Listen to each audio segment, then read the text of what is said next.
안녕하세요. 오늘은 우리 모두가 마음속에 한 번쯤 품어봤을 법한 아주 근본적인 질문으로 시작해볼까 합니다.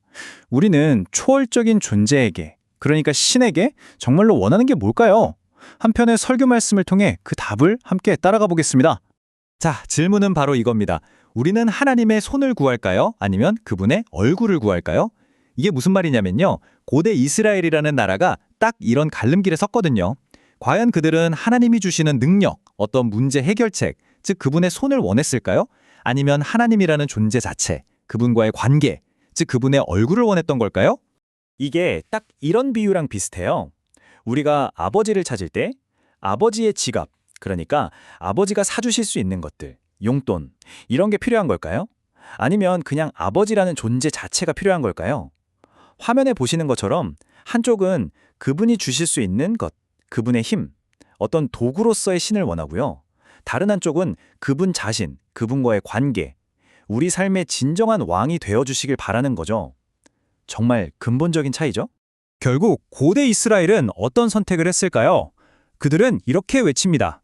우리를 다스릴 왕을 주십시오.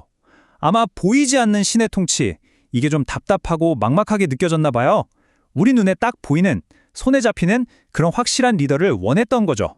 그런데 하나님은 이 요구를 그냥 정치 시스템을 바꾸고 싶구나 이렇게 받아들이지 않으셨어요. 이건 그분께 굉장히 개인적인 거절로 다가왔습니다. 그들이 나를 버렸다? 내가 그들의 왕이 되는 걸 원치 않는구나 이렇게 여기신 거죠. 엄청난 상처였을 거예요. 자, 이렇게 하나님의 존재 대신 그분의 힘을 원하고 그걸 통제하고 싶어하는 마음이 결국 어디로 이어질까요? 바로 비극입니다. 그 대표적인 사건이 바로 언약궤를 가지고 벌어집니다. 이 언약궤를 마치 어떤 도구처럼 사용하려다가 정말 끔찍한 대가를 치르게 되거든요.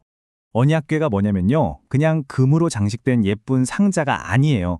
이건 하나님의 보좌, 그러니까 하나님이 이 땅에 임재하신다는 걸 보여주는 가장 강력한 상징이었습니다.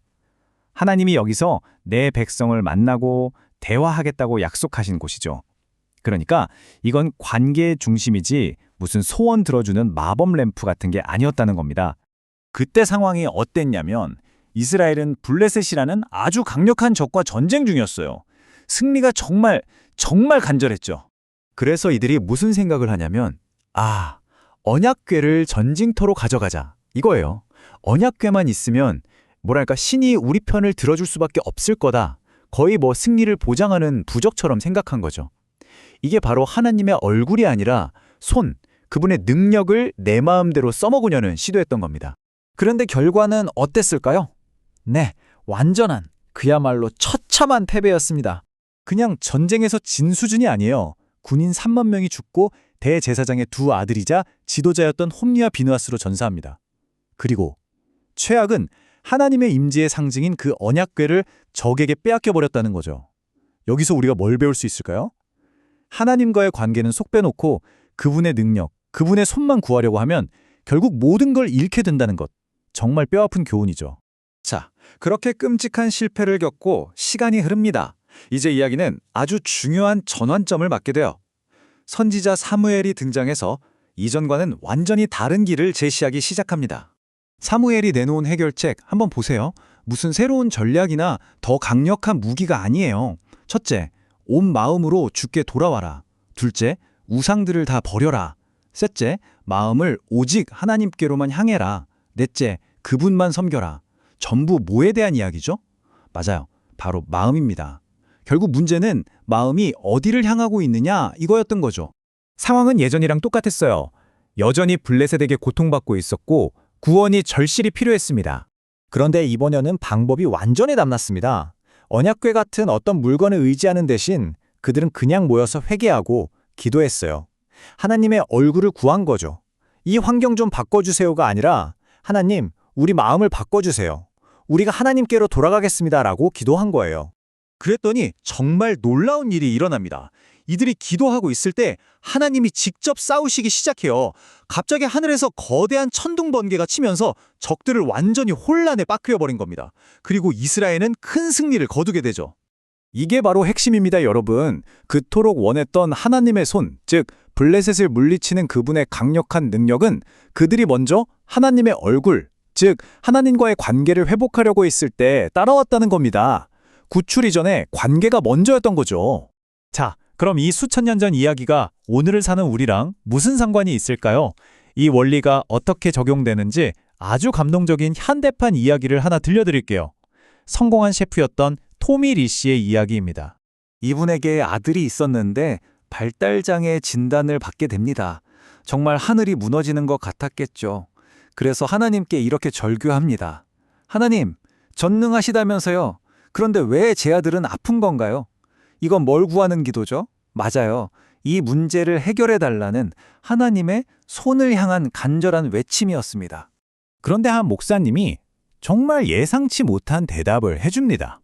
하나님은 한 가정이 가장 잘 키울 수 있는 아이를 보내주시는 겁니다. 이 말이 뭘까요? 이 상황을 문제가 아니라 어떤 목적과 의미가 있는 배치로 관점을 바꿔준 거죠. 이 말을 듣고 셰프의 질문이 완전히 바뀝니다. 이전에는 왜 내 아들은 낫지 않는가 였다면 이제는 왜 나는 변하지 않는가로 바뀐 거예요. 초점이 아들의 상태에서 자기 자신의 내면으로, 자기 자신의 마음으로 옮겨간 겁니다. 그러니까 아들의 치료라는 하나님의 손을 구하다가 이제는 하나님 자신, 그분의 얼굴을 구하기 시작한 거예요. 그랬더니 삶이 정말 놀랍게 변하기 시작합니다. 아들을 더 이상 문제아가 아니라 언약의 통로로 보게 되고요. 자신의 레스토랑을 장애 아동이 있는 가정을 초대하고 섬기는 장소로 사용하기 시작해요. 심지어 미얀마 같은 곳으로 자신의 요리 재능을 가지고 선교를 떠나기까지 합니다. 이 모든 게 그가 계획했던 게 아니었죠. 이 문장이 정말 마음에 와닿지 않나요? 그의 아이는 그가 세상의 왕, 그러니까 성공한 셰프로서 정점을 찍는 것을 막은 게 아니었어요. 오히려 그가 세상의 왕이 되려는 욕망 자체를 멈추게 만들어준 거죠. 가장 큰 장벽이라고 생각했던 것이 사실은 더 위대한 왕국으로 가는 문이 되어준 겁니다. 세상이 말하는 왕들은 우리에게 힘, 성공, 통제력을 약속하죠. 우리도 모르게 그런 것들을 우리 삶의 왕으로 삼고 있을지 모릅니다. 이 이야기들은 결국 우리에게 묻고 있습니다. 당신은 당신의 왕을 어디서 찾고 있습니까? 여러분의 삶을 진짜로 다스리는 왕은 누구인가요? 돈인가요? 성공인가요? 아니면 다른 무언가인가요? 오늘 한번 조용히 내 마음의 왕좌에 누가 앉아 있는지 들여다보는 시간을 가져보시면 어떨까 싶습니다.